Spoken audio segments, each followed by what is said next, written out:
আসসালামু আলাইকুম বন্ধুরা। কি ভেবেছিলেন গল্পটি এখানেই শেষ? গল্পটি এখানে থেকেই শুরু। সেই দিন রহিম যখন ভয় পেয়ে দৌড়ে পালালো, তারপর সে তার বাড়িতে যায়।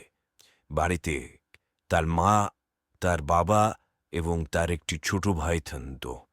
সে বাড়িতে যাওয়ার পর তার মাকে বলল, মা, আমার সঙ্গে এরকম একটি ভয়ানক ঘটনা ঘটেছে। আমি রাস্তা দিয়ে হেঁটে যাচ্ছিলাম, হঠাৎ করে আমাকে পিছন থেকে কে যেন ডাকলো মনে হলো। আমি পিছনে ঘুরলে দেখি হুবহু আমার মতো দেখতে একজন মানুষ দাঁড়িয়ে আছে। রহিমের মা তখন বলল, যে বাবা, দেখো হয়তো তুমি মনের ভুলে গেছ, বিষয়টিকে বলে দাও। দিন যেতে লাগলো। আস্তে আস্তে রহিমও গল্পটির কথা ভুলে গেল। কিন্তু একদিন রাতে আবার হঠাৎ রহিম রাত 12:25 রাস্তা গিয়ে হেঁটে যাচ্ছিল ফোন দেখতে দেখতে।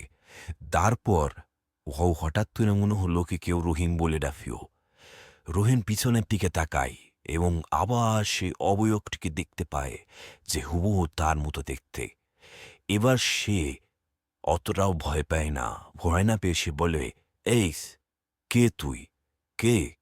তুই কে বল? ওই কালো অবয়বটি কোনো জবাব দেয় না।